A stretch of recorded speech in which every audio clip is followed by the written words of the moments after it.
Yes.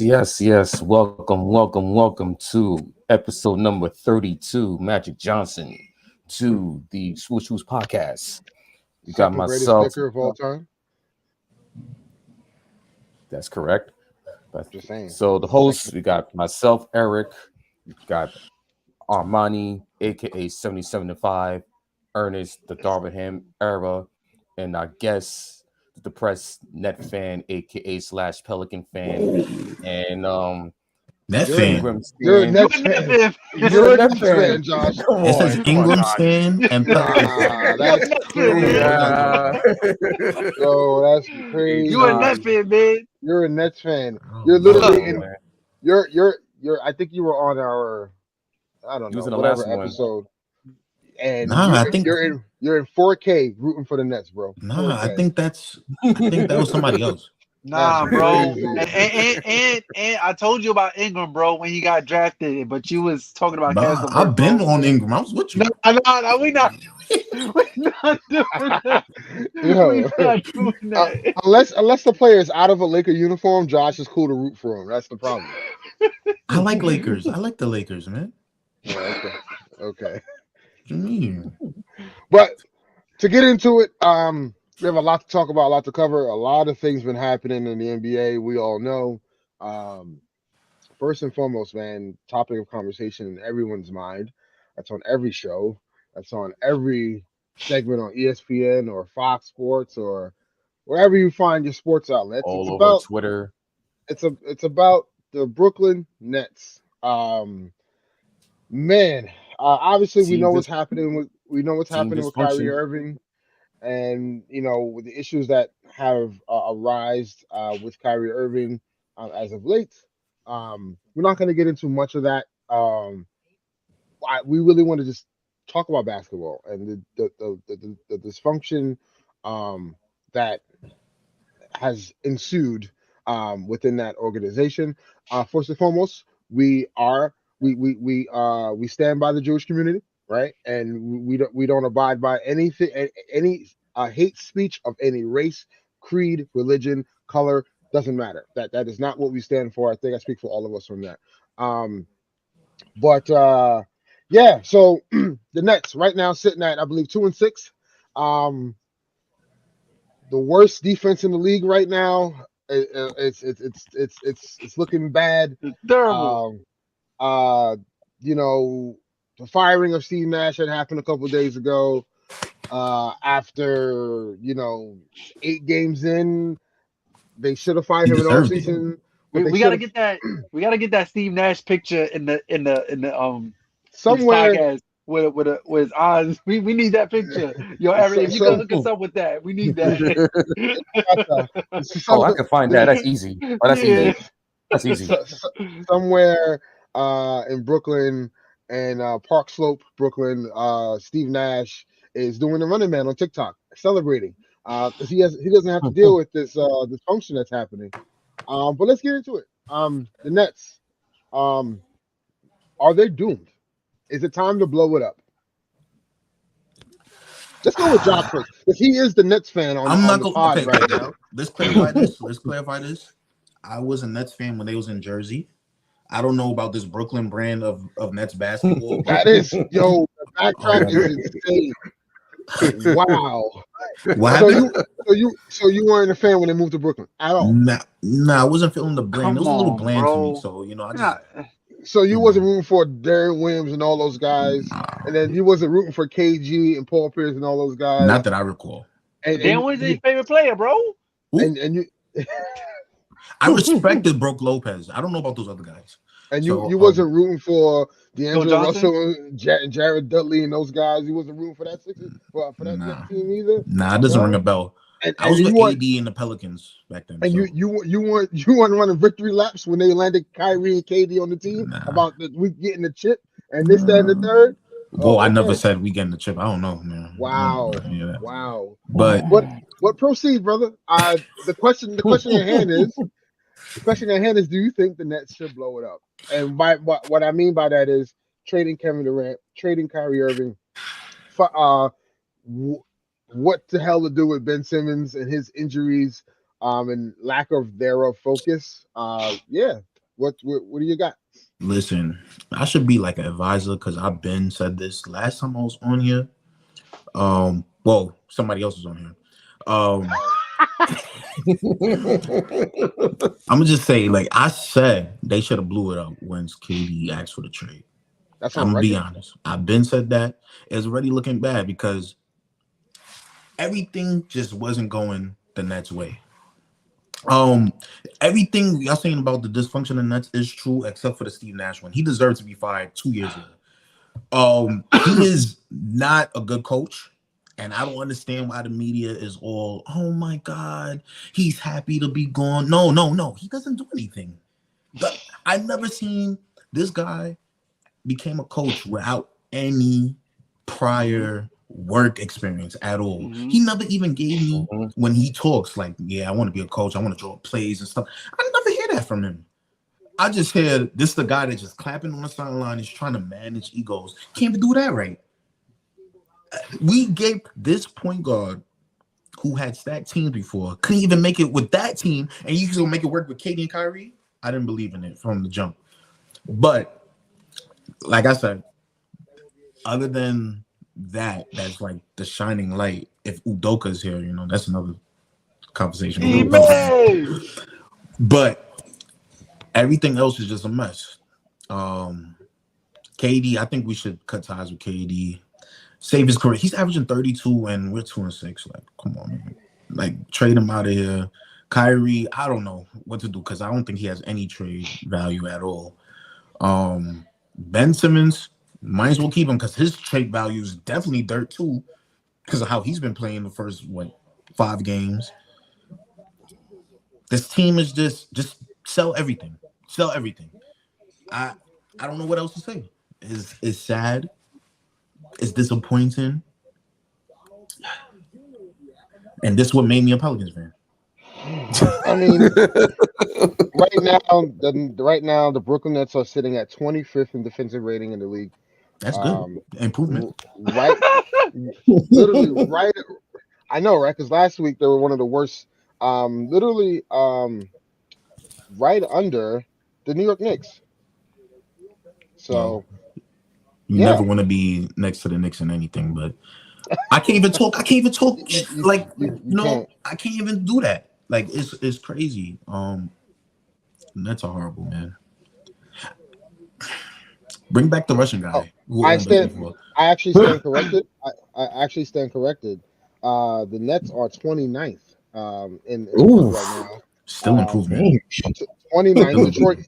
Detroit is the worst defensive team right now on paper. The Knicks are sitting at 14, and just for a reference out there, the Lakers are sitting at number 2.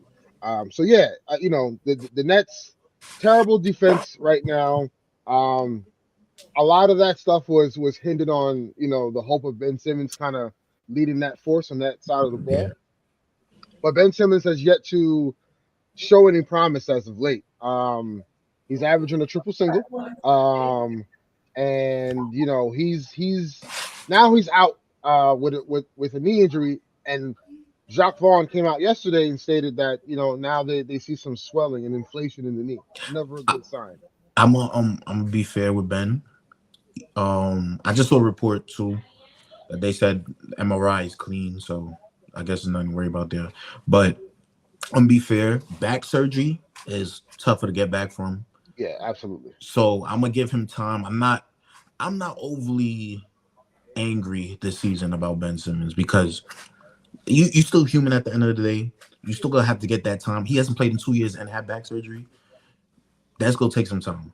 So I'm not one of those guys that's like, yo, my God, Ben Simmons is a bomb. Oh, come on, what's going on? So I'm gonna give him that. Other than that, all these other guys is ass. You don't like Nick Claxton as your center? Nick is cool, but Nick. No, wait, hold on. What's up with Wait, go ahead. Nick shouldn't be the third best player on his team, and that's what he is right now. Yep.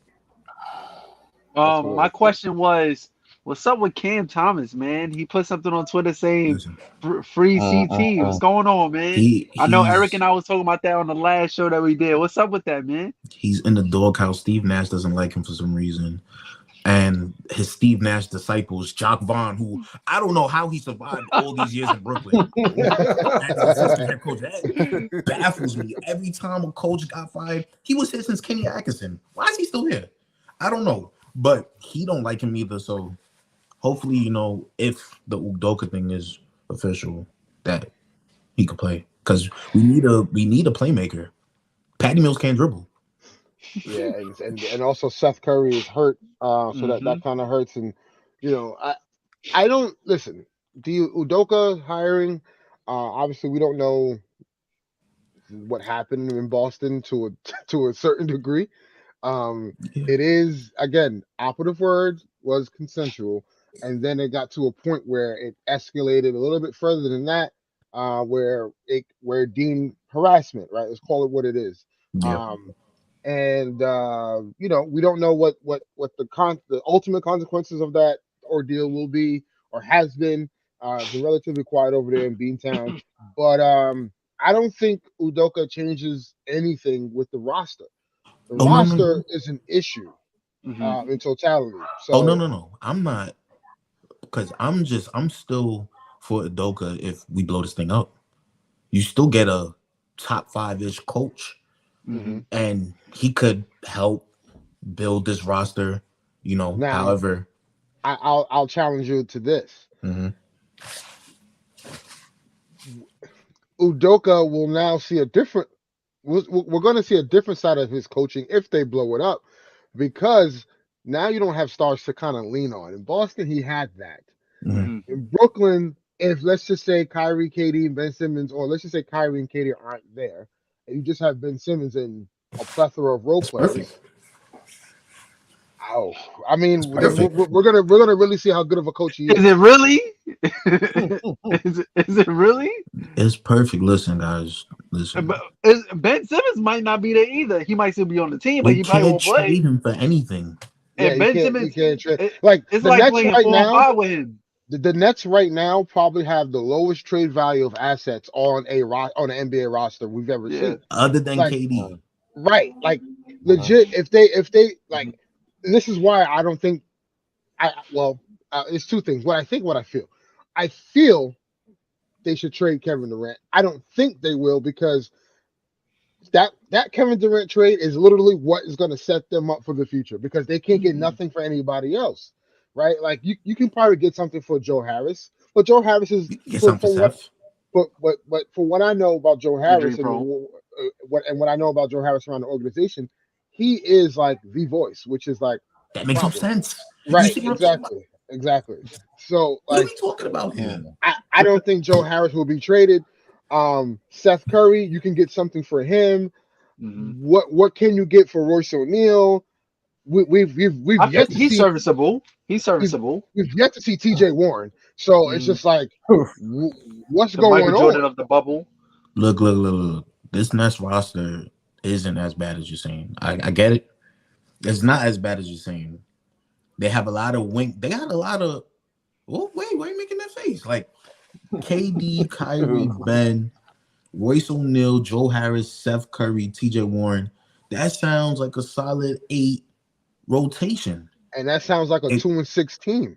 No, that's not the reason. The reason they're 2-6 is because they were losing. They were losing before the Kyrie stuff came out. So I love Sean Marks, but he's allergic to how can I say this? Actual big men.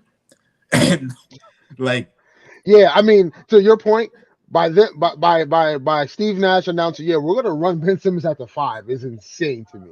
Off of back surgery is like, yeah, that's crazy. So it's just like, and then Claxton is thin. He could play defense, but he's thin. It's just like, ever since Sean Marks has been here, you can't name me one actual center that we had.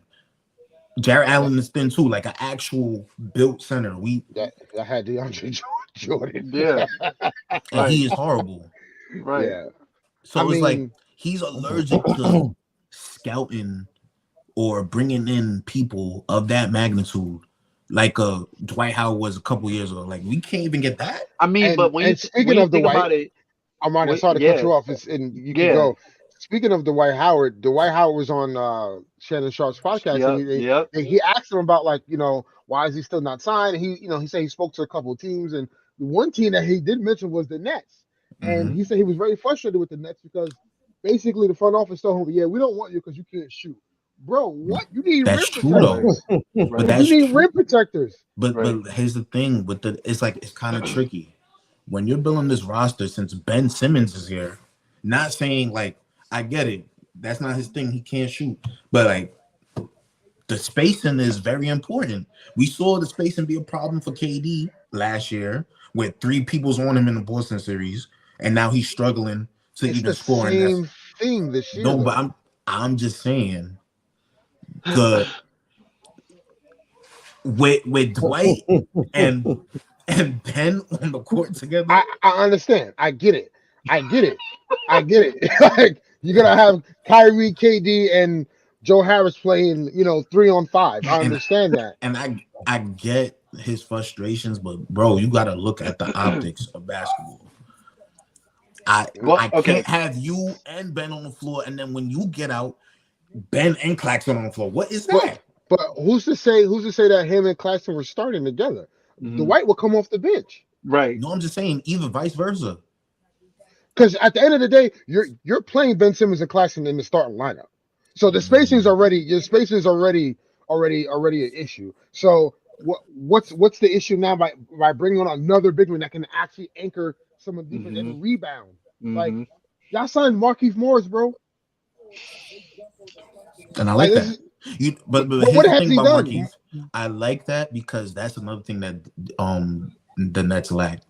They lack toughness and the people that's just gonna I'm gonna foul the shit out of you just because you think I'm a pushover. I like him and Royce O'Neal is the guys that you need on this Brooklyn roster. Like, yo, come in and just foul the shit out of him.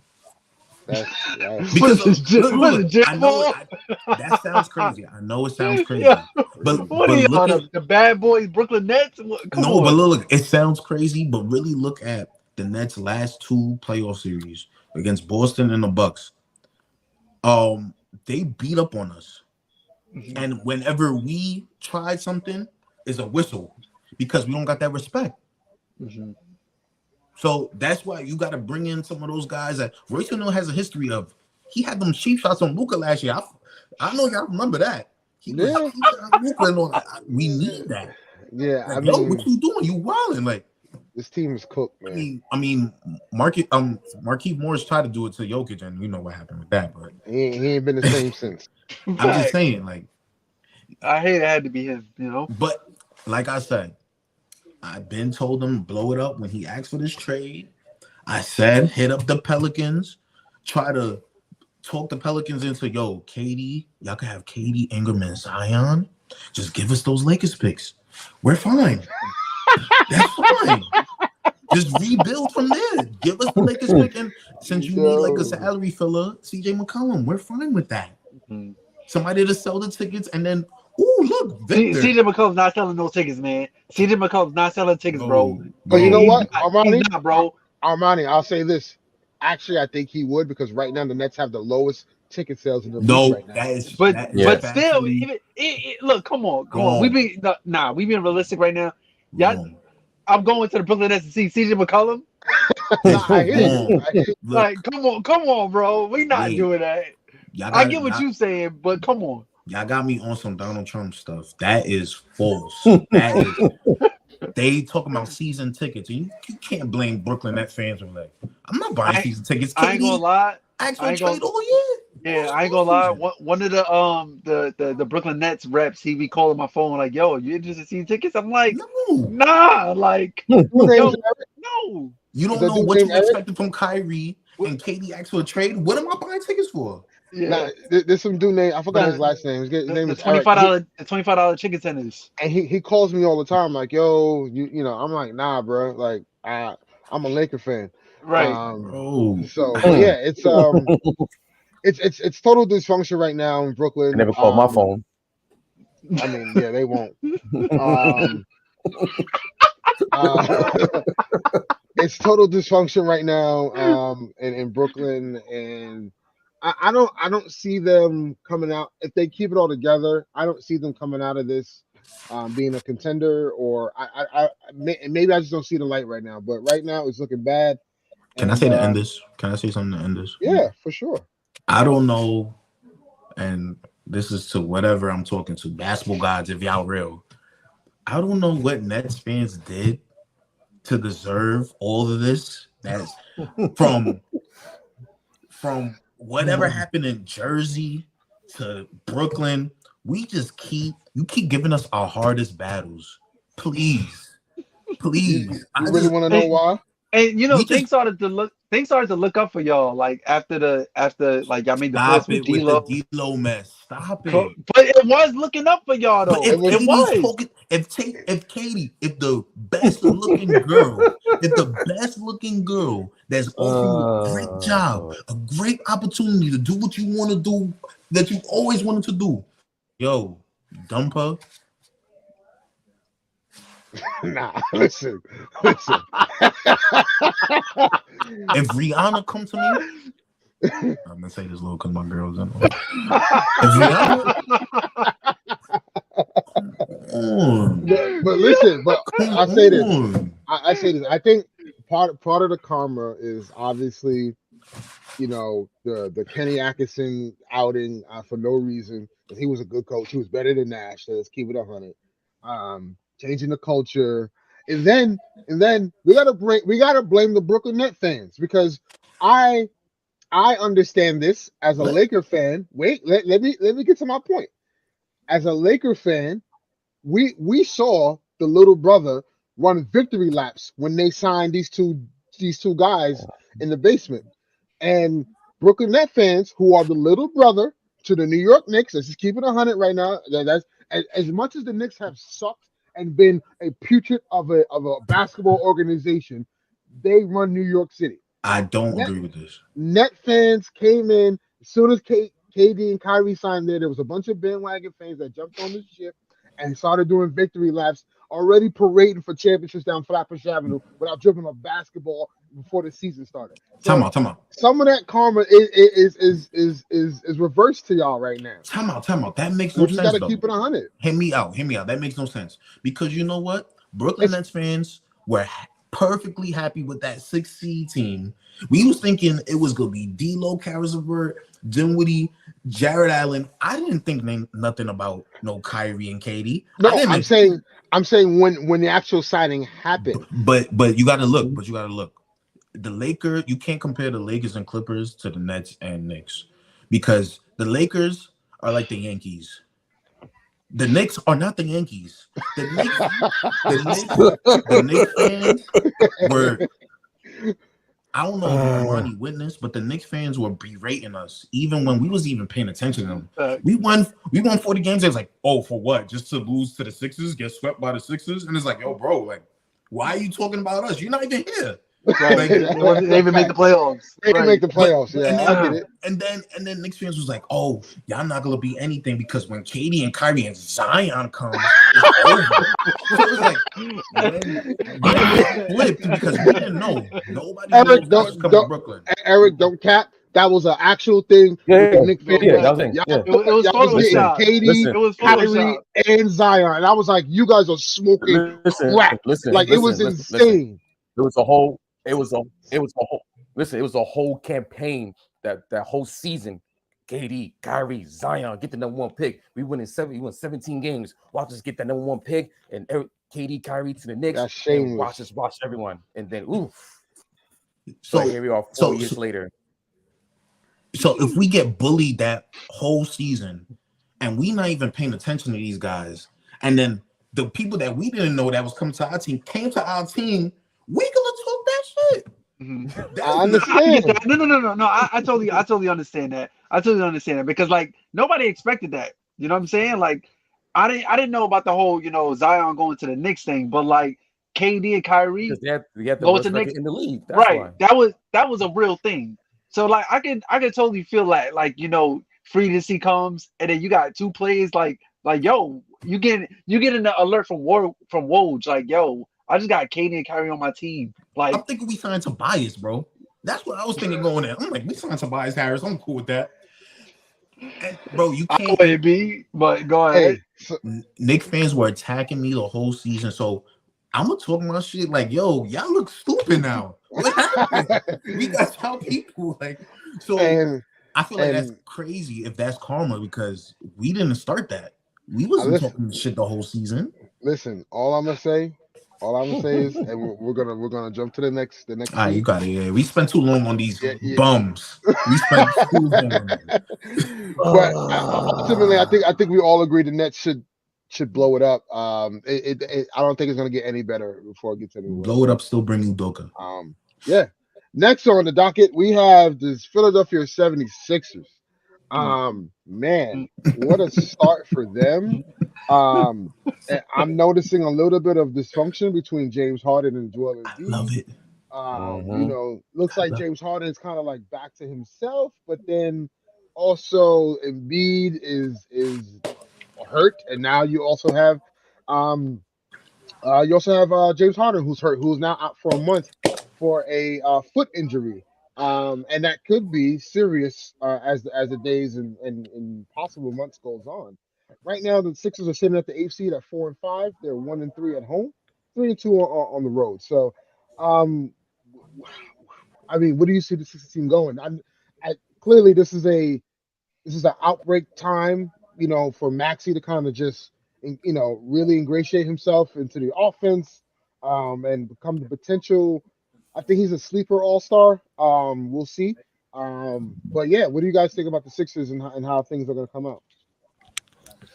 So Go we ahead. talked. So myself and Armani on the last episode talked about Joel Embiid having a little issue on the last episode, and now that James Harden's out with the foot injury out for a whole month, we're going to see how this thing plays out. I still think that Doc Rivers is still in the hot seat because the last two years, the playoffs did not end very well at all. Also, they're now hearing rumors about Joel Embiid wanting out of Philly. So, where's he gonna go? Like, you know who's gonna trade for him? The people y'all hate, the Warriors. What are they gonna give up? All them young who are they gonna give up? James Wiseman. Nah. All them That's young still players not. they got. No. That's not enough. Don't get me. Nope. And they picks, Nope. they go do it. Watch. Nope. Nah, I don't see it. I Nope. don't see it. If I'm Just to update, Joel Embiid starting tonight with Oh, Tobias he's back. Harris, PJ Tucker, Tyrese Maxey, and DeAnthony Melton. So they play the Knicks tonight. So we'll see what happens. Speaking of the Knicks, starting lineup change. Quentin Grimes, who just got off the injured list, he's going to start as shooting guard in front of Evan Fournier. Thank goodness. Thank you, Tibbs. That's exactly what you want too. Anyway, right. Yeah, Evan Fournier. I mean, whatever. Yes. But yeah, the Sixers. Like the Lakers can bench. Go ahead. So I'm saying that the Darvin Ham could bench Russell Westbrook, who's making $47 million, but Tom Thibodeau will even bench Evan Fournier as a starter. Like, come on, give me a break. Anyway, continue. I understand. I mean, so the Sixers are I would say an influx. I don't think it's panic time for them yet, though. It's still very early. But I'm interested to see what the chemistry starts to build up and look like because I don't think Tobias Harris will be on the team at the end of the year. I think by the trade deadline, bro, he should have been gone, bro. It's the contract, so $40 million. Yeah. So when you look at that, and I'm not off the panic. I'm not on the panic train yet for the Sixers. I'll just put it that way. I mean, what we always say, winning heals all the wounds. So I can see them like picking up some speed, getting some wins together. I mean, it's gonna be tough now that James Harden's out, but this is Tyrese Maxey's time to shine. But I mean, once James Harden get back into the lineup, start to figure out some things, start to win some games, I think they'll be all right. But Doc Rivers, yeah, I don't know about him. I would say I would say Doc Rivers may be on the clock if they continue on this trend. Because Been saying this. listen, I'm not gonna lie to you.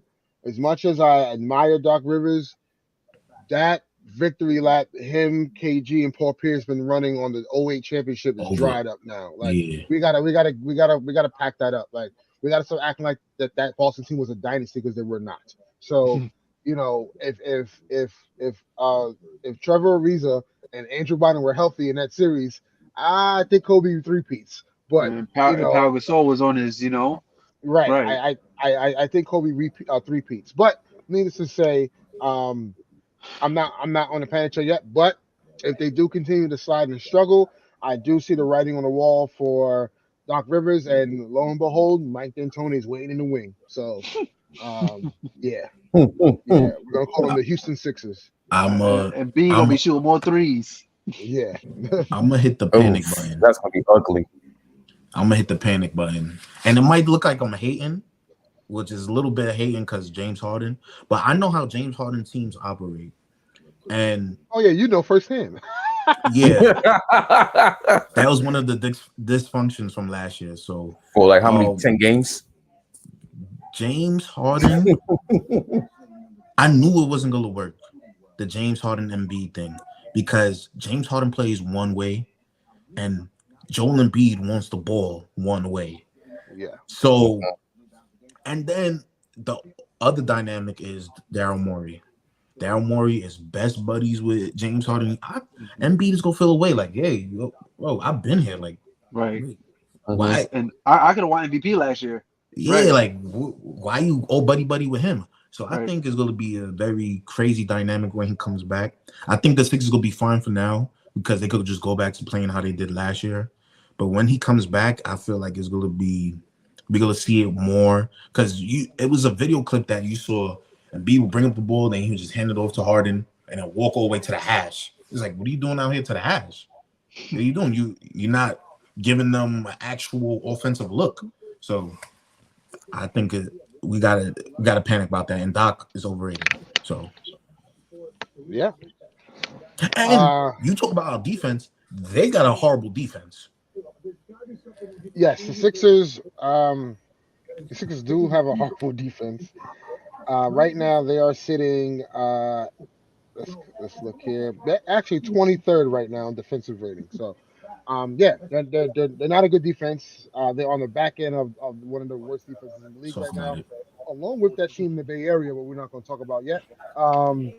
And yeah, so I would say the right now the 5 worst teams on defense are the Warriors, Spurs, Grizzlies, Pacers, Nets, and Pistons. You said Warriors? Crazy. Yes. Yeah. Warriors. Yep. Warriors had the 25th best defense, quote unquote, in the league. So yeah, I was not expecting that, to be honest. That's crazy. Yeah, we're gonna talk about with them coming up. But segueing now into the land, Cleveland, the Cavaliers, the Donovan Mitchell, heartbreak for the New York Knicks fans because they swore they were getting Donovan Mitchell. Has now emerged with now recently came back from injury. Darius Garland, really intrigued by them.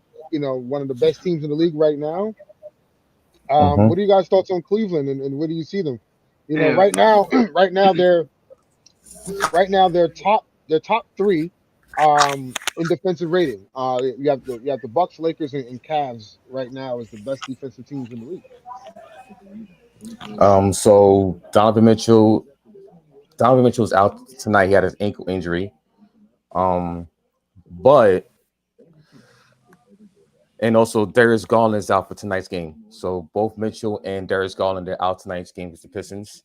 But the 6-1 start, 2 wins are against Boston. Yeah. So both out of the 6 wins, they beat the Celtics twice, which was very impressive. They came back against the Knicks on a Sunday night, which was so painful to watch. Had a 9-point lead and let Donovan Mitchell go off and let Kevin Love go off from 3. That's what the Knicks do, man. That's what the Knicks do. I'll get into them on a moment. I like so with the front line of Jared Allen and Evan Mobley, now they can play. Now you have versatility and big front size in the front line. They can control the paint like no other team can do. Um, Also their guard play with Darius Garland, Donovan Mitchell, um, and we'll see how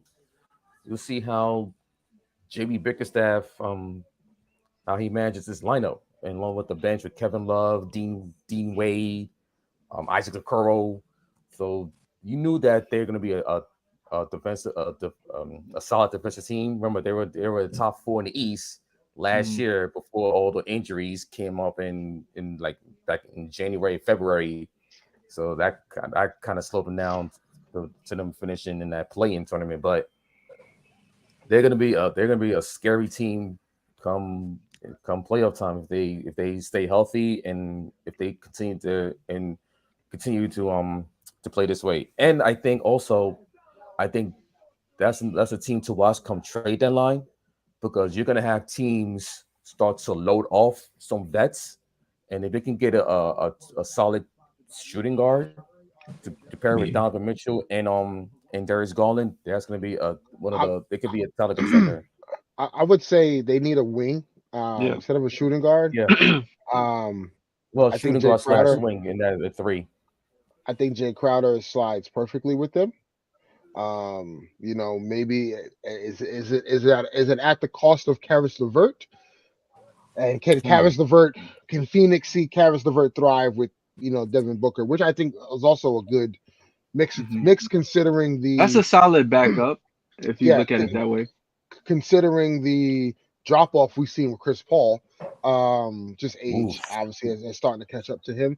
But I like to see Karis LeVert in Phoenix with Devin Booker. I think that'll be a prolific offense. But again, I personally I think what Phoenix is doing is fool's gold.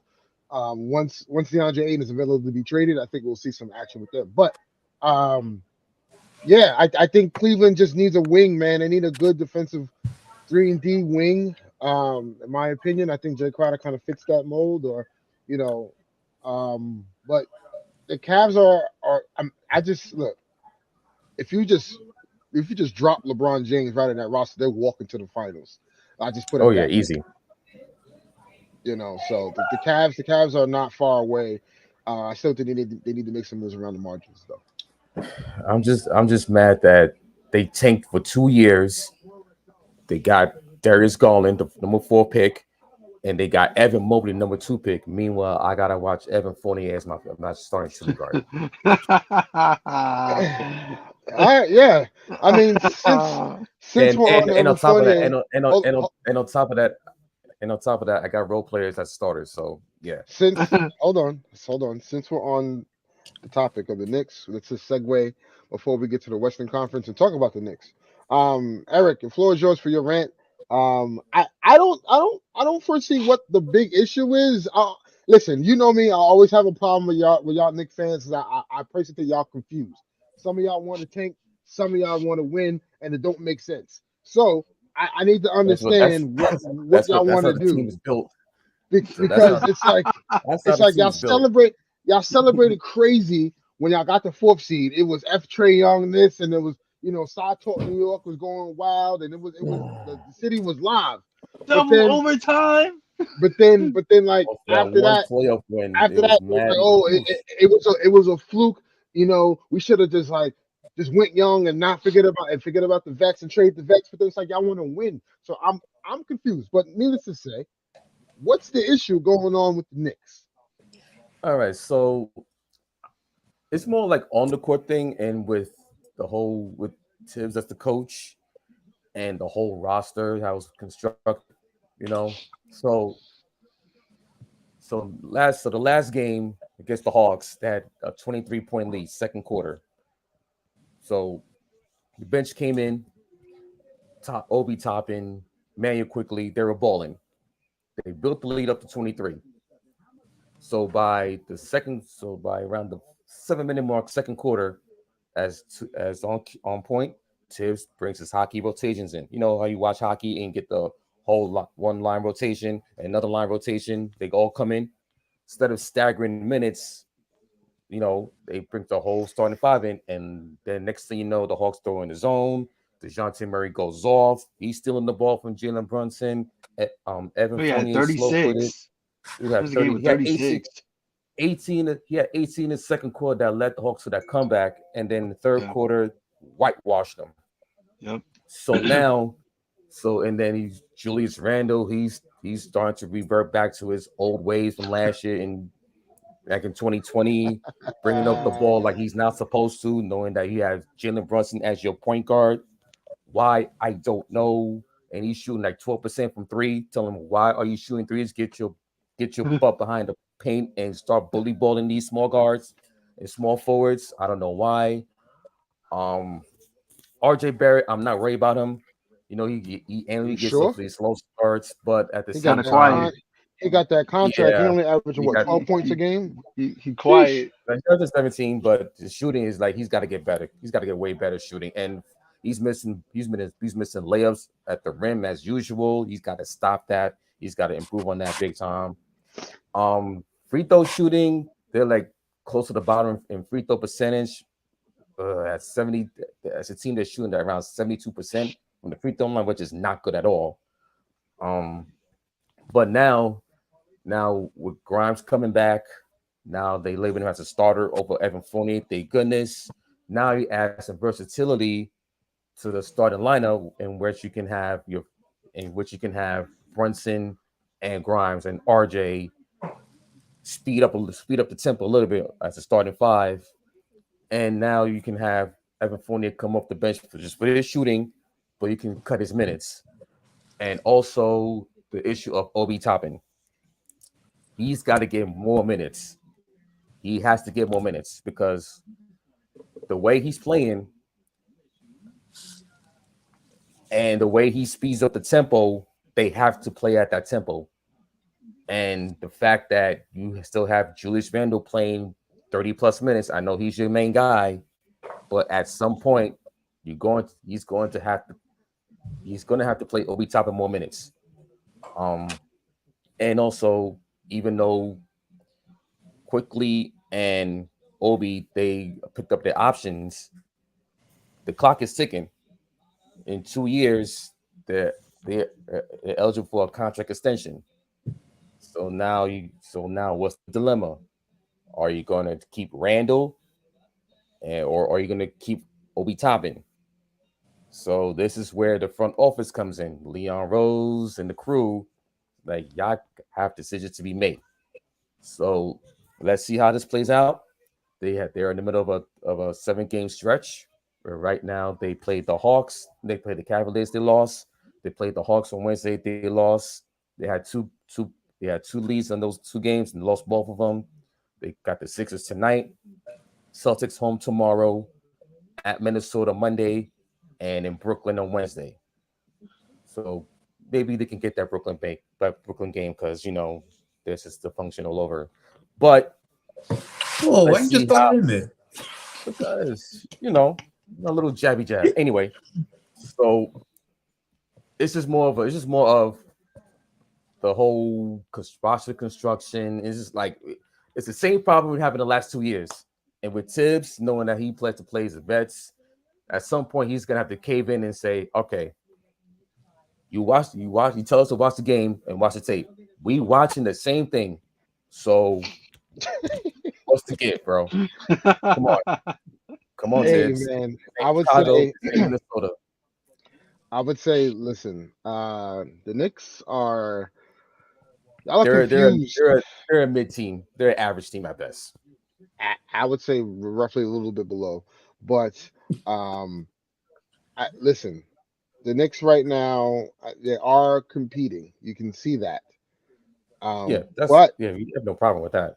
But there may be a philosophy change that has to happen, and I don't know who can come in and fix this, and I don't know who's going to take a player that has $25 million owed to him next season. The following year, 2024-2025 NBA season, has $27.5 million committed to him, and then 2025, 2026 has $29.5 million owed to him. And he'll be at the age of 31 years old. So, trading Julius Randle, you guys will have to give a compensation and a good amount of that, whether it's draft picks or young players attached. I don't know. Like I said, I'm confused as to what the franchise's direction, because you have a bunch of young guys who can play, but then you have a coaching staff who is not tailored to coach young guys. They're more tailored to coach veterans. So there is a dilemma going on. That's more on Tibbs, not the coaching staff. That's more on Tibbs. Well, Tibbs is the leader of the coaching staff. The coaching staff abides by what Tibbs' rules are, so the coaching staff is at fault. I don't know. Oh, wait, hold on. Breaking news: Joel Embiid's out tonight. Illness. Well, Joel Embiid's out with illness. What's going on? The panic button. Street clothes. Joel is crazy. Panic button. There's another street clothes we need to talk about too. Yes, and we're gonna get there. Segueing to the Western Conference. Yep. The Los Angeles Clippers. We're gonna talk about this LA team first. New Balance. The Clippers right now, there's a lot of I would say weirdness going on. They announced the other day that Kawhi will be out for load management for his knee. But, when they also announced that he wasn't going to be on the road trip, and which will take him out of 6 consecutive games. I don't call that load management. That is, he's injured and something's wrong. I believe the reason why his knee hasn't been responding well is because. Do you think it's the weight that he put on? I was just about to say, I think it's because of the muscle mass he's put on his quads to protect the knee. Now the knee has to uphold all this weight. And Kawhi, it seems I've heard that it's degenerate, which is not good. And I personally, I think the Clippers may be in some trouble. Right now, they're sitting 11th. They have their record is 4-4. I don't know. What do you guys think about the Clippers and where they go from here? First things first. I mean, on paper, right? Everybody's healthy. They are the deepest team in the league, and they have the 5th best defense in the league right now. Right? Are they? And yes. Are they really the deepest team? Yeah, hell yeah. Oh yeah, are they the deepest team? Really? Hell yeah, yeah. I don't know. I'll give it to them. I'm gonna let you get to your point. I'm gonna tell you because the reason why is because like this whole positionless basketball thing, right? Like they got wings on wings. They got guys who are like 6'8" that can play the center position. So in that game that we played against the Lakers, I believe it was our second or third game of the season. They was able to switch everything on LeBron. I'm just saying that full strength, like they're a very, very dangerous team. I hate to give them props, but it is what it is. Just call it a spade. Anyway, without this man Kawhi, I said that I wanted to speak about him. Like he's taking load management to a whole new level. And like you said, I think he's hurt. Like I remember when LeBron was sitting out of games because of load management and stuff like that. Like I thought that was LeBron's thing. Nah, this is Kawhi's thing, as far as being injured and out of games. But I mean, PG is showing like flashes of like his old self. He had a really, really good game. I forget who they played, but he had a really, really great game. But I mean, I don't know. I just think like I really don't know. I don't know what's going on with these guys. I don't know. I'll be worried if Kawhi can't go because you need your best player on the floor. Right. So I don't know. That I feel like it's kind of weird with me, like how the media portrays the Nets, but then they always like the Clippers, man. Watch out for them. Yeah, seriously. Yeah. No, it's insane to me how like they just like, oh, the Clippers are the favorites. And they're like, yo, wait, huh? How? Like How? that makes no sense. They do the same exact stuff as us, except their best player is the Kyrie. He's not playing. So it's like I don't Wow. I don't understand what's going on over there. But I wouldn't say they're the deepest team. I got the Pelicans, but I would say We just beat them. Kawhi, if he could come back, they're gonna be a force, but I can't even give him that because, like you said, he's street clothes. AD's playing right now. The street clothes, the guy who got the name, he's playing right now. So it's looking really weird for that way. This is personally like me speaking like personally. I just think it's pitiful. It's very shameful. Eric and I talked about this on the last show. I just hate that they put Kawhi on the bench, had him play against the Lake Show, and sat him the next couple of games. But you know what that's about. I know, Yeah, but you know still, what that's that's mad petty. That's You mad saw the petty. commercial, the real king of LA. Yeah, but where is he? Your man's out of here like if y'all watch House of Dragons. Your man's out of here like Viserys, bro. Your man is down, bro. He coming back. His next game back is the next game against y'all. Yeah, all right. Yeah. He's only playing 4 times a year this year, and that's against us. So staying in the Pacific Division, we have another team in California that's been struggling as of late. Had some off-season issues that kind of just like came and went, and Doesn't matter. It's the Warriors. They figure it out. Right. It's the culture, and we got the chip, bro. We got the chip, bro. Jordan did it. The Golden State Warriors have been struggling as of late, losing last night to the Orlando Magic. Shout out to Jalen Suggs, yo. Yeah, 26. Tonight, I believe they play the Pistons. No, the Cavaliers play the Pistons. Sorry, they play the Pelicans. They play the Pelicans. Yes, they play the Pelicans. Yes, they play the Pelicans tonight, and Draymond, Steph, Clay, Jordan, all of them are sitting tonight. So, it's weird. They have one of the worst defensive teams in the league right now. What's the deal with Kuminga getting DNPs? Kuminga's supposed to be the next wing that's gonna you know what I'm saying?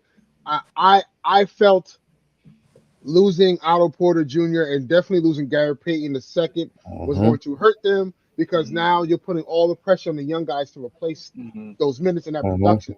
Where I'm like, we haven't seen them play in that role yet. You cannot expect that from them. But no, it's the Warriors culture. Steve Kerr got them prepared, and Draymond Green is the leader and the voice of the team, and he's gonna make them good. And I was like, getting a lot of floor time too. Right, and I was like, I still don't believe that these young guys are going to fulfill those roles. They're going to struggle. And Klay Thompson has yet to look like the Klay Thompson of what we've seen prior to those 2 injuries. Draymond Green, obviously, with the contract thing now that's still lingering, didn't get an extension. There's talks about him wanting to be a Laker next season. With LeBron. Your man Iggy is wild for that, bro. Yeah, that was wild.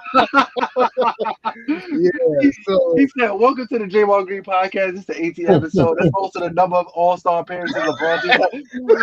What, bro? What are you talking about, bro? There's no correlation, bro. Ain't nobody thinking about that. Listen, I have not been told this. This is not a source. But you know how KCP was like the mold to get, the mold for clutch to get LeBron to the Lakers. JTA may be the mold to get Draymond Green to the Lakers next season. So, the Warriors. What's your guys' take on the Warriors, man? Is it just too early? Is it just championship hangover? They'll get it together later on, or is it just no? Houston, we got a problem, and they need to fix it. Problems. I think Clay. To start off with Clay, I feel like Clay is dealing with like a lot of outside activity than like actually focusing on the court. Like that game against the Phoenix Suns, there was a lot of bickering between him and Devin Booker, and it got him to being ejected out of that game, and they got smoked, like really bad by the Phoenix Suns. Also, like there's been reports that I keep seeing this headline like Charles Barkley had made a comment about his game and like usually when players like hear any type of negative feedback from Charles Barkley, like they really get on a rah, but Clay is calm. Clay's like mellow. We really don't see Clay Thompson get out of character, but you can tell like it's been getting to him, because like I get it, like you had an Achilles injury and you saw your ACL, like that's really tough to come back from, and also it's like still winning a championship, like that's a positive outlook on it, but it's still really tough. But like yeah, with Clay, like I'm sorry to hear that. I seen something on Twitter that something about his contract, and I'm like, come on, like we're not gonna just throw that in there to explain like that's the reasons for the Warriors' troubles. Like I think he has 2 years left on his deal, so like what is there to talk about with this whole contract situation? And all right, that's Clay. Steph, you got Steph doing all the work right now. Steph has had like 32 twice in the past couple of games, but just like teams are really like gearing up to play these guys, especially like the bottom feeders, like the Charlotte Hornets the other night. PJ Washington had like a good 30 piece, 31, I believe. Really solid effort that they played without LaMelo Ball, without, obviously we know the Miles Bridges situation, but he didn't play either. Terry Rozier too. Terry Rozier, and they still was able to get that W. And that game looked like it was going to the Warriors' way, like during crunch time and second way into overtime. But the Charlotte Hornets was just able to maintain and hold on. Like teams are really gearing up, like, and they can see right through the Warriors right now. So like they're blitzing Steph and forcing everybody to make a play. Like I think it's still kind of dangerous because you still got Klay Thompson on the team, but also Wiggins just kind of been really. I wouldn't really say like he's not the two-way Wiggs we seen like in the finals and everything. He's just been kind of like just chilling, just cooling. But that's pretty much it for like the Warriors. Just I don't know, just a lot of guys like just trying to play outside of their role that they're not really comfortable with. Like I said, Moody's been getting a lot of time. Jonathan Kuminga's been getting a lot of time on the floor, but this. And also, like, DiVincenzo has been in and out of the lineup for the injury and stuff like that. So it's just been really hard for, like, guys to kind of, like, understand their role. And also, Wiseman's back, too. So it's kind of like, is he a big pivotal part on the team, or is he just somebody that you could just pick and roll with, Bob, and that's it? We know Wiseman could bring so much more to the game than that before he got hurt. I think what's wrong with the Warriors is these young players. You saw it when, what was it, 2 years ago? When they had a whole bunch of young players in the system, it's hard for these young players to grasp. So when you have Wiseman, Kuminga, Moody, and all these guys you're trying to infuse in the system, I feel like they're having a hard time grasping that. And at the same time, I think Wiseman is not it. Thing with Wiseman is just like I don't see the same Wiseman I saw that dominated the 3 games in college and stuff like that. Even showed the flashes before he got injured. Do you think it's because of his injury, or do you think it's the play style that the Warriors want him to play? I think it's the play style. For their system, he's very restricted and limited. Yeah, that's not the type of big that. But also, like I think, to your point, Josh, like, and to your point, Armani, it's. Look at how like Draymond is their center, right? And he's usually the offensive. He's the offensive centric of that offense. Like he's the one that facilitates and everything. Wiseman, are you gonna entrust Wiseman to facilitate the offense, to do DHOs and PNRs and down screens? No, he's a lob threat and he's a rim protector and a rebounder. So I get where you're coming from. And in the drama, we can't just ignore the fact. Yeah, it's probably instances of teammates fighting, but we got to see the video. That's embarrassing. That's it. So you already know Jordan Poole's had like one good game out of like what 6-9, whatever. But it's just like the baddie's not at the game. When people outside see the video, that is gonna affect your psyche. Yeah. And now your trust is a little. You couldn't make it seem like it's all good when y'all on the court together, but I don't feel like the trust is there because it's like, yo, how you did that to me, like I feel like Knock me out. Yeah, like you knocked me out. Yeah, and then Yeah, You went night. You went night.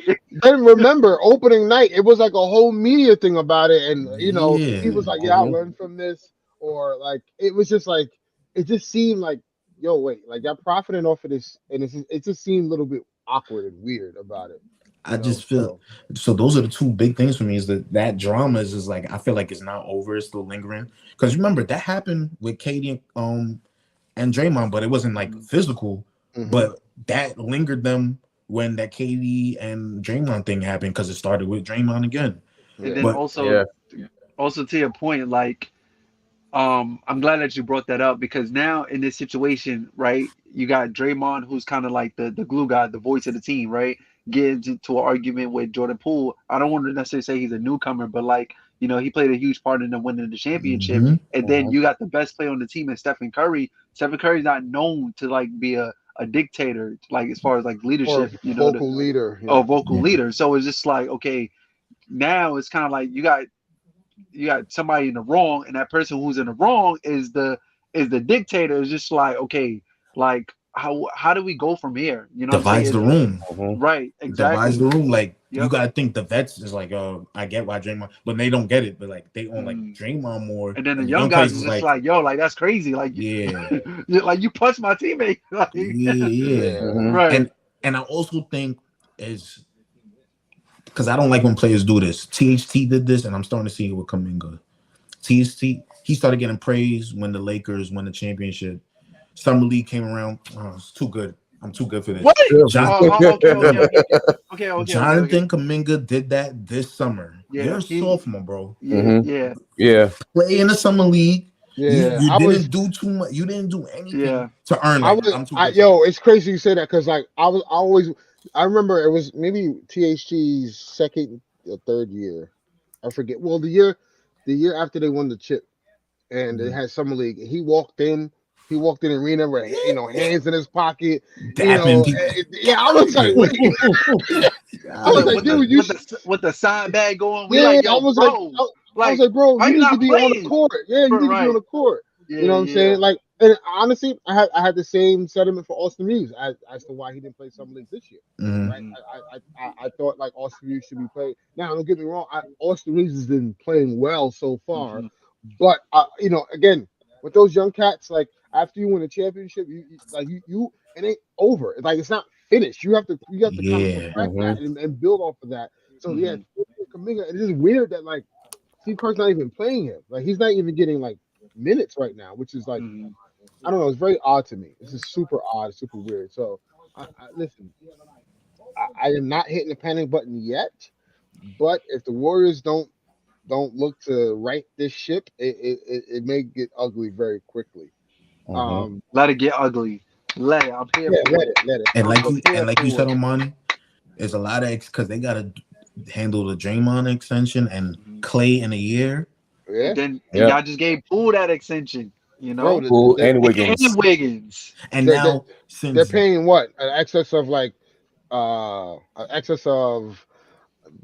near half a billion. Half a billion in taxes, in salary and taxes. So and then you got to think about James Wiseman contract will come up because LaMelo and them is eligible for extension. I think next off season. So it's like yeah, they ain't paying everybody. Somebody can't keep everybody. Sure. Nope. There's a lot of tension in there because a lot of people got to get paid and a lot of people underperforming, and there's a lot of mistrust. That's a fact. It sounds like another team. In, Misery loves company. I love on it. the East Coast. And lastly, to conclude this episode, of course, we can't not mention the gold standard. Wait,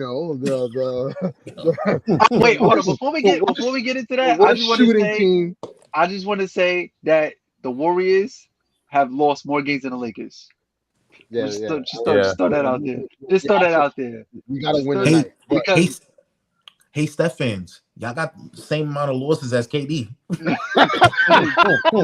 just a sidebar because we got the late night Lakers show space on Twitter. Shout out to those guys. We be getting some Warrior fans in there trying to throw a lot of shade. And And we just like, yo, bro, like y'all Crazy. see what's going on right now? Like y'all getting packed up by the Hornets, packed up by the Magics, like packed up by the Miami Heat. Like, y'all looking bad. Y'all lost 4 straight games. I 4. can't believe you could Same amount of relate. rings that Klay Thompson got. Y'all lost 4 straight games. Hold that. I can't believe Laker fans and Net fans could relate because Warriors fans be coming in our spaces too. Like, what are y'all doing? Yeah, Y'all got stuff going on over there too. Like, you know what it is? Like they don't have a see, the Warrior fans don't know anything outside of 2015. They don't know They who were Tim horrible. Hardaway is. They don't know Matt who Chris Barnes, Mullin is. we They don't believe. know. They don't know Steven Jackson, They don't know who Bertans is. They don't know who Andre Beardridge, you know what I'm saying? Michael Jason Petrie. Richardson, Michael Petrie, You know what I'm saying? Aaron Davis. Steven Jackson, they don't know Mark those Jackson, guys. Donald Foyle. Yeah, I mean, yeah. Kalena Azubuike. Yeah, facts. They don't know the Latrell Sprewells of the world. So, Who did they call Lissimo? or the Chris Webbers of the world too. They don't. Warrior fans existed. They came into existence in 2015. That's when the fan base started to poison this earth. But on to the next team, the gold standard. One of the worst shooting teams in the league by historically fashion. They cannot. There are a bunch of. Shout out to my guy EP. There are a bunch of I would like to call them we would like to call them in our chat. They're a bunch of Masons. They Can't throw like rocks into a lake. they're a bunch of Masons because they like to build. Because they brick so many damn shots. It is so annoying. To see the roster construction. Rob, Especially LeBron. But LeBron is shooting 23% from 3, which is The step back not working.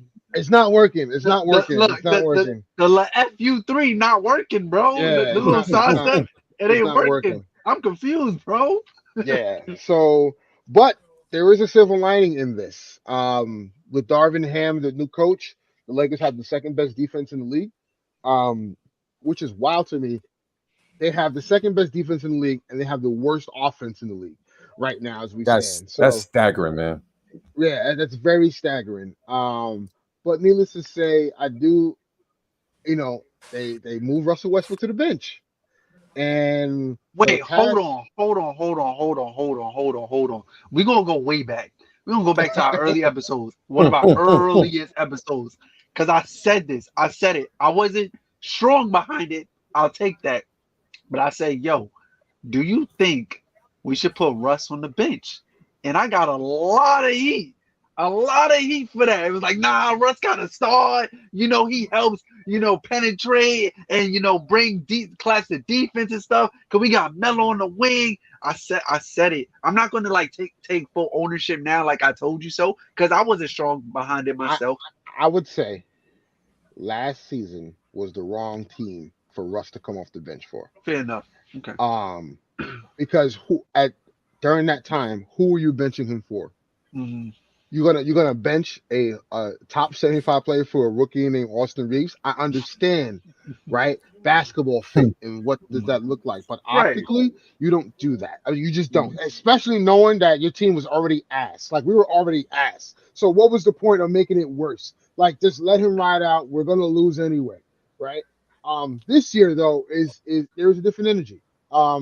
Because of the war criminal we had in a head coach in Frank Vogel.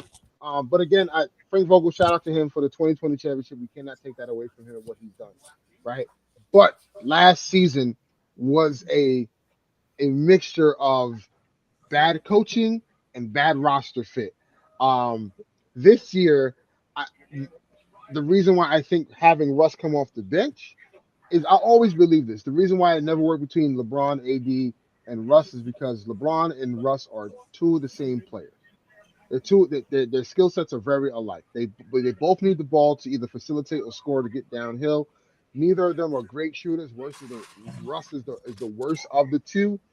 So, like LeBron benefits Russ. Yeah, LeBron benefits when LeBron can benefit with Russ controlling the offense.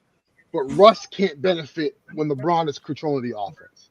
So that's why you have to stagger their minutes. Right now, Russ leads the team in plus minus coming off the bench the last few games. He's been playing well. He's literally a spark when he comes in. He's getting standing ovations now at home at the crypt when he comes off the bench. You think he having fun again? It look like he having fun again. I do believe he is having fun again. I do believe a part of him though was kind of upset he wasn't in the game against the Pelicans the last. Yeah, I saw that game last night. Like, Pat Bev. But listen, Pat Bev's another story. It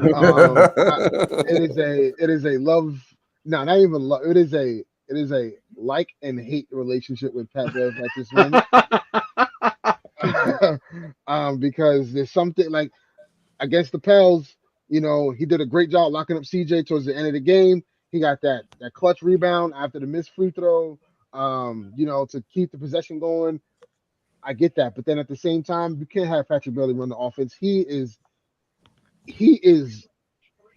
one of the worst initiators I've ever seen in basketball history, trying to set up an offense. So there is some issues there. But again, Russ coming off the bench, I think provides a spark.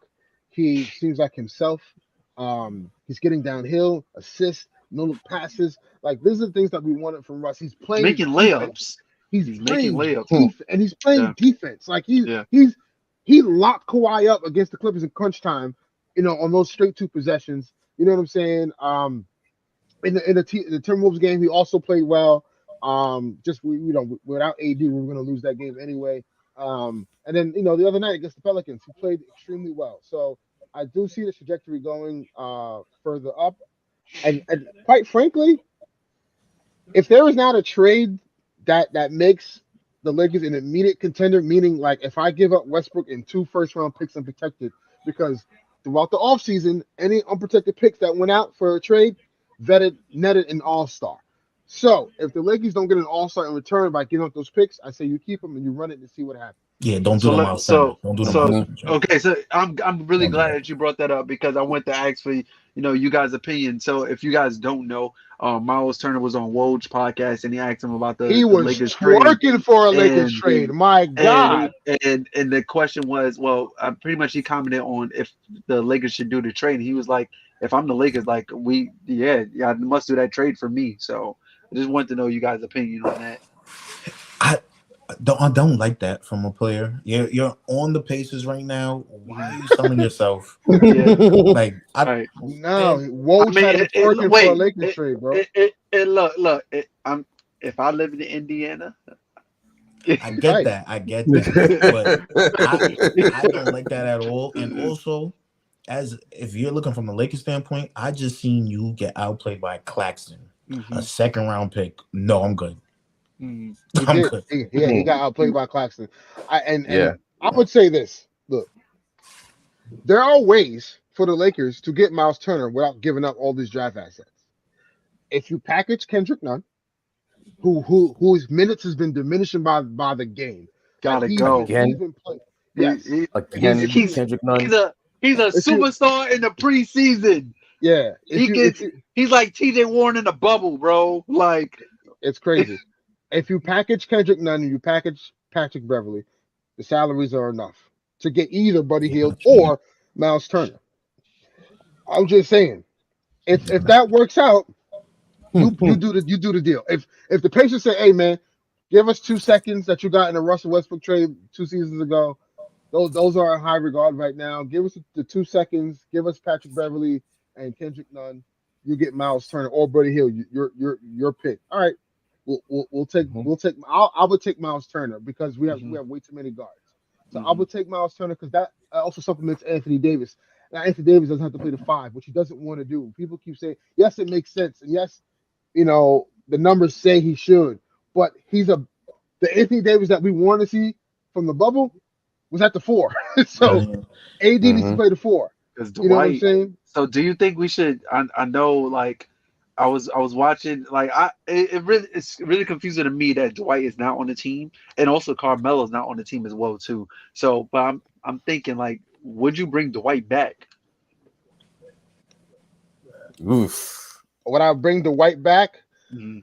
No. I wouldn't bring Dwight back. No. It's just if you look at he was really bad last season. I think this year you got to think, where is he going to fit on this roster? Because Wenyen Gabriel to me right now is better than Dwight Howard. Wenyen Gabriel and Russell Westbrook actually play better together than Dwight Howard and Russell Westbrook. Listen, I'll take Wenyen Gabriel over Julius Randle right now. You're crazy. Nah, bro. You see, this is the Knicks stuff I'm talking about. Nah, bro. I just seen Julius Randle like, off the dribble shoot a three. Like, yo, bench him, bro. Listen, Dwight, it shouldn't be on y'all roster, and Melo will make y'all defense worse. Teams will literally attack whoever offense on Melo. So, Melo, I'm open to bringing back Melo. I think the trade that's better for y'all that nobody's talking about is if y'all want to trade West for some reason, hit up Utah.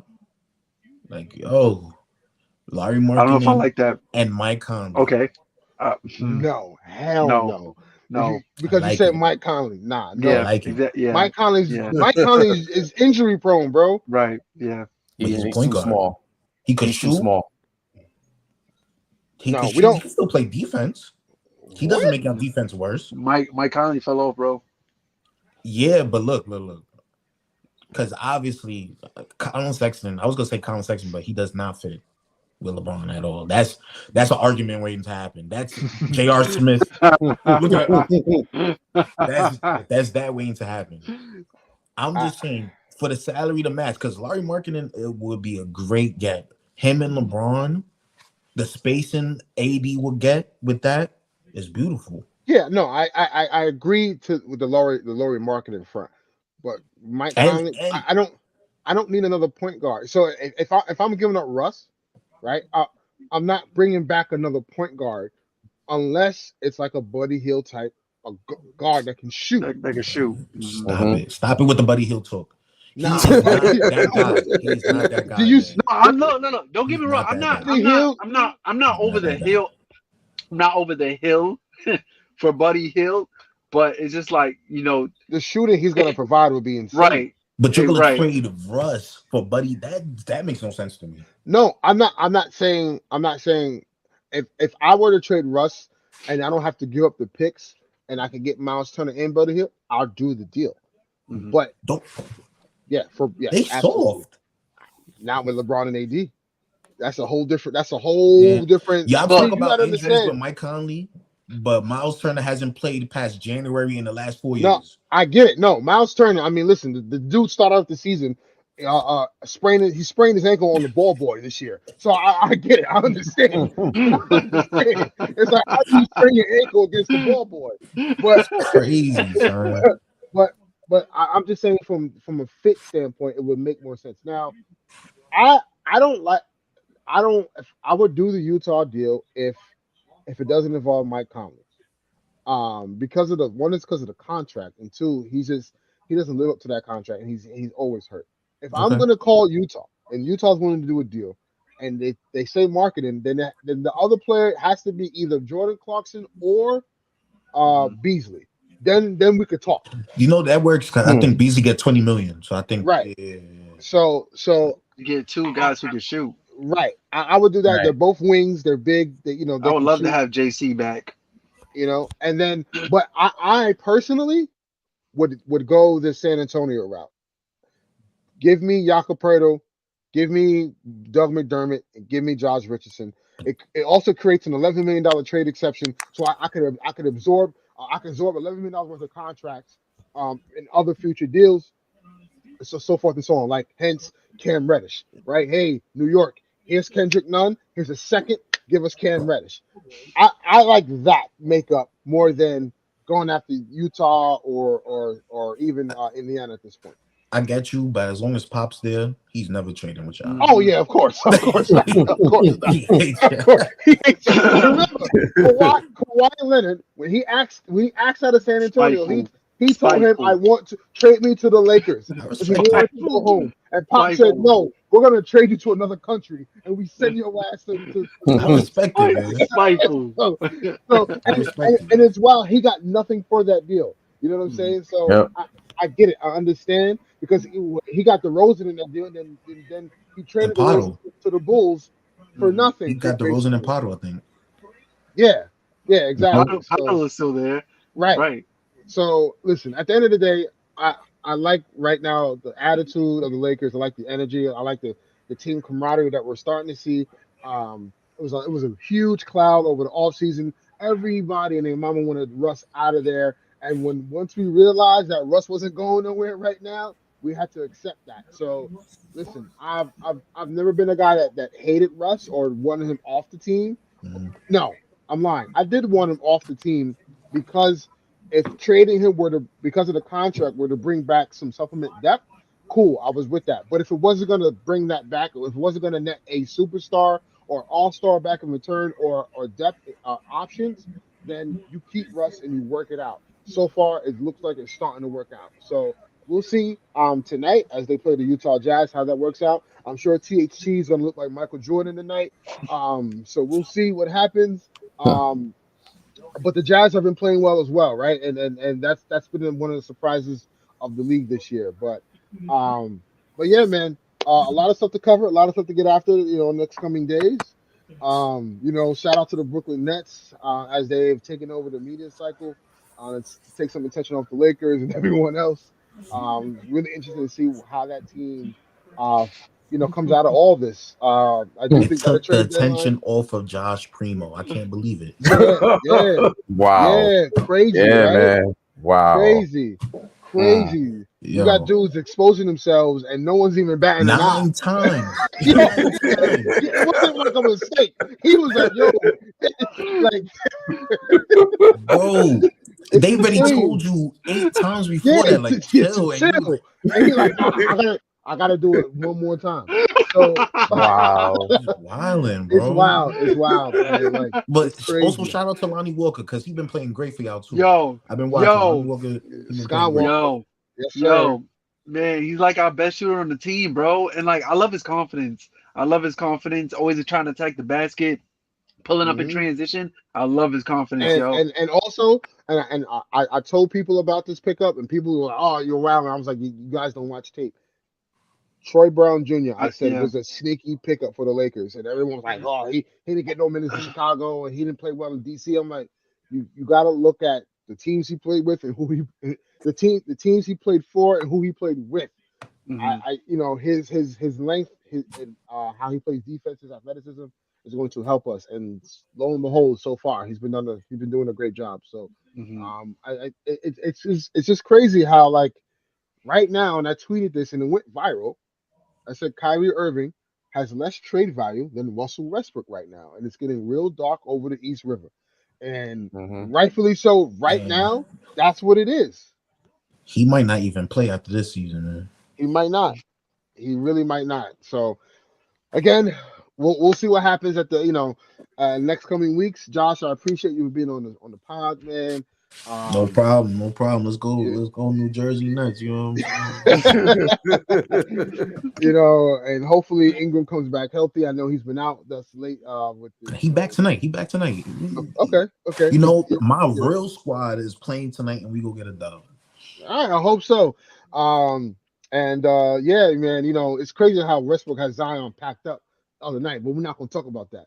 But needless to say, appreciate all who's been listening today. Again, we got a lot of stuff coming. There's a lot of stuff happening in the league, and hopefully, this is positivity, everyone. This is positivity. Let's play basketball. Let's get some good stuff going, and hopefully, we get some exciting stuff in the next coming days with the season. But until then, peace and love to everybody. You know what I'm saying? Stay safe and take care of one another. Peace.